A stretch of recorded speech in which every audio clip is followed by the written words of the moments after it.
The storm had raged for 3 days straight across the barren plateaus of Arcturus. 9. Ethan Hale, a weather engineer and part-time explorer, sat in the dim light of his dome shelter, listening to the rhythmic howl of alien winds slam against the reinforced glass. Out here on the edge of colonized space, storms weren't just weather. They were alive, filled with static radiation and echoes of the strange planet's electromagnetic heart. He was used to it. Solitude had been Ethan's closest companion for the past decade. 10 years ago, he'd been part of the Atlas Colony Rescue Corps, helping retrieve stranded survey teams from alien terrain. He'd seen things then odd, beautiful, and terrifying. But one memory had never left him. The day he found her. It was supposed to be a routine sweep across the Meridian ravines. His sensors had picked up an unusual life signal. Faint, irregular, and not human. When he'd followed the trail, he'd discovered a small figure, about the size of a 6-year-old child, huddled in the cracked glass of a downed pod. Her skin shimmered faintly, pearlescent blue under the light, and her wide eyes, silver and reflective, darted toward him in terror. She had a small wound on her shoulder and was whispering something in a language the translator couldn't decode. He remembered lowering his weapon, whispering gently, "It's okay. You're safe now." He patched her up, wrapped her in a thermal blanket, and carried her through the acid winds back to the Atlas outpost. For 3 days, she stayed by his side, eating dehydrated fruit rations and drawing strange spiral patterns on the metal floor with her finger. She never spoke a word of galactic common, but she'd smile when he looked at her, like she understood gratitude. Then one morning she was gone. A shuttle had been detected on the scanners during the night, unregistered and silent. She must have been retrieved by her people. He'd never seen her again. Till now. Part 1: The Return. Ethan was finishing diagnostics on the atmospheric stabilizer when his scanner began to beep, a sharp, rhythmic tone indicating an incoming vessel. No flights were scheduled for another week. He frowned, checking the console. The readings were odd. The craft wasn't broadcasting any registry or ID codes. It was sleek, fast, unlike any human-made shuttle he'd seen. Before he could transmit a hail signal, the ship was already landing 50 meters from his dome, kicking up a swirl of glowing dust and vapor. "Great," he muttered. "Unannounced visitors." The shuttle door opened and light spilled out, a pure golden hue that made the air shimmer.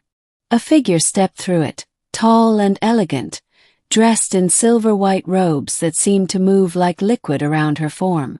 Her eyes caught the starlight, silver, reflective, familiar. Ethan's breath caught in his throat. "No way." The woman smiled, and though years had passed, that smile was unmistakable. "Ethan Hale," she said, her voice melodic but slightly mechanical, as though his language was being translated in real time.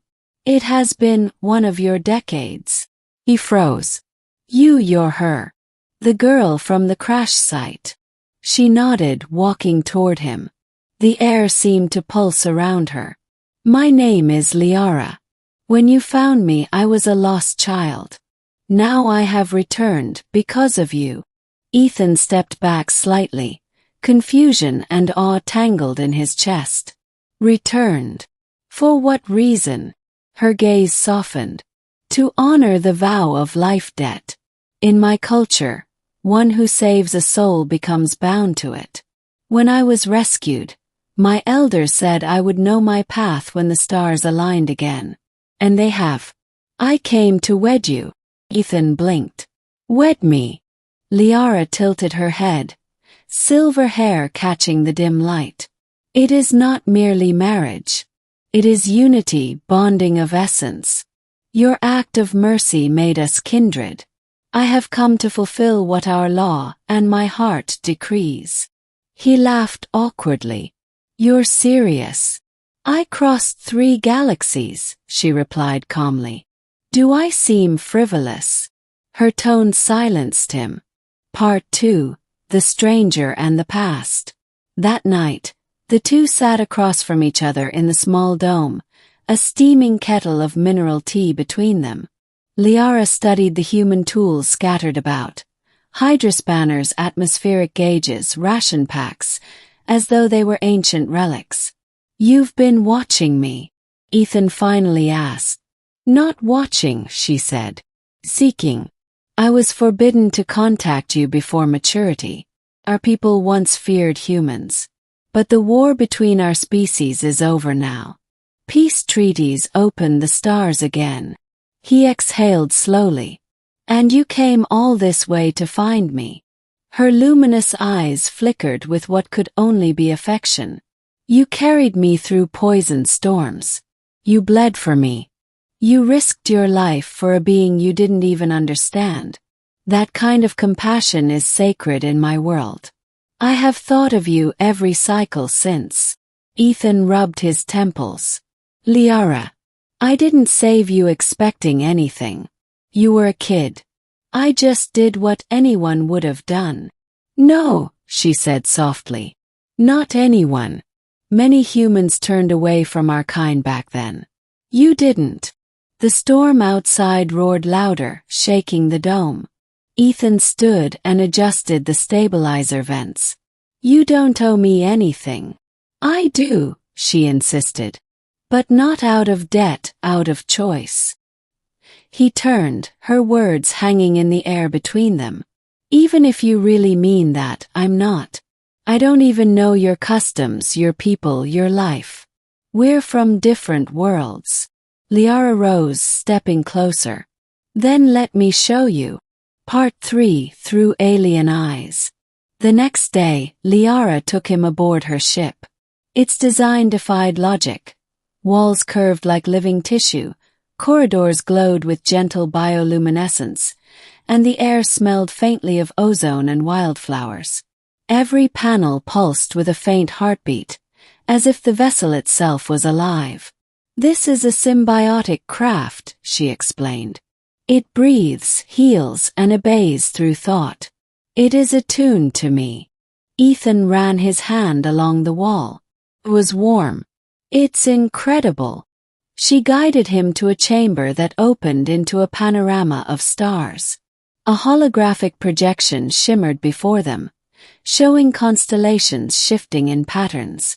These, she said, are the paths of my ancestors. They weave our destinies. It was written that I would meet my savior again beneath the trisolar alignment, the same configuration under which you rescued me. That alignment occurs once every 100 human years. It happened again 2 cycles ago. So that's why now, he asked. She nodded. Our seers called it the rejoining of threads. He smiled faintly. You talk like a poet. I have learned your art of words, she said with pride. Your literature helped me understand emotion, the missing code in my people's minds. Ethan studied her for a long moment. You really grew up different from how I imagined. Liara's eyes dimmed slightly. After my rescue, I was taken to the Solari Council. They said humans were violent, chaotic, too primitive. But I remembered your eyes. The way you looked at me not as a specimen but as a child. That image changed me. It changed my world. A long silence followed. Liara, he said quietly. What happens if I say no to this bonding? Her voice softened. Then I will honor your will and leave. But the bond, once awakened, does not die. Our lives will remain entangled across time and space. He looked out at the endless stars, his reflection merging with hers in the viewport. For the first time in years, he didn't feel alone. Part 4. The threat, the peace was short-lived. 3 days later, the storm sensors lit up again, but this time the readings were not weather. Multiple heat signatures, ships, descending fast. Liara's expression changed instantly. Those are not human. Ethan checked the radar. Who are they? Hunters, she said grimly. A rival sect of my people who reject the peace treaty.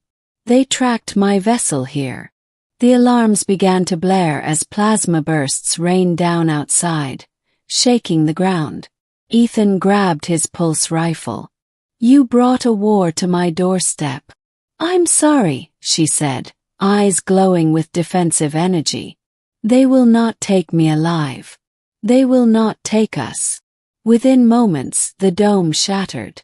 Ethan and Liara dove for cover as alien warriors emerged, their armor sleek and black, their movements swift as wind.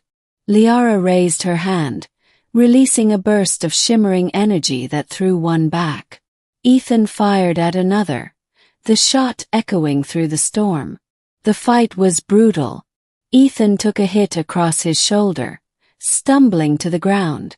A warrior raised a blade to strike him, but Liara intercepted, taking the blow across her arm. Blue light poured from the wound. No! Ethan shouted, catching her as she fell. Her eyes met his. Now. You understand why our bond matters. Rage and fear ignited in him. He turned, using the weapon's last charge to blast the attackers back. The last of them fell, dissolving into the storm mist. Ethan dropped beside her. You're bleeding, I can patch it, she smiled weakly. My body will heal. But you have risked yourself again for me. He laughed bitterly, half in relief. Guess I have a bad habit. Part 5.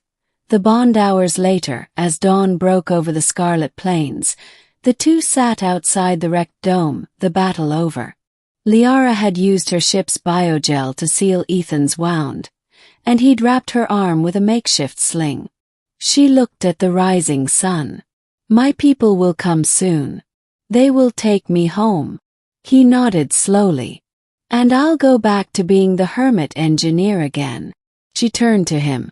Ethan, when I said I came to wed you, I did not mean to bind you against your will. But in my world, to bond is to share essence, memories, emotions. It is to never forget. He hesitated. And if I accepted? She stepped closer, her hand hovering near his chest. Then a part of me will live in you, and a part of you in me. Cross galaxies. Across time. Ethan looked into her eyes. The same silvery gaze he'd seen in that little girl years ago, full of innocence and trust. You said our lives are already entangled, he whispered. Maybe they always were. He placed his hand over hers. A surge of light enveloped them both. Soft, brilliant, like the merging of two stars. In that instant, he saw flashes of her memories. Her childhood under crystalline skies, the pain of exile, the longing that had brought her here. And she saw his loneliness, his years of silence, his quiet grief and strength. When the light faded, she was smiling through tears. It is done. Epilogue. The Song of Two Worlds. Liara's people came days later, peaceful envoys who helped repair the damage and take her home. Before she left, she stood by Ethan's dome once more. Our paths may part, she said, but our spirits remain one.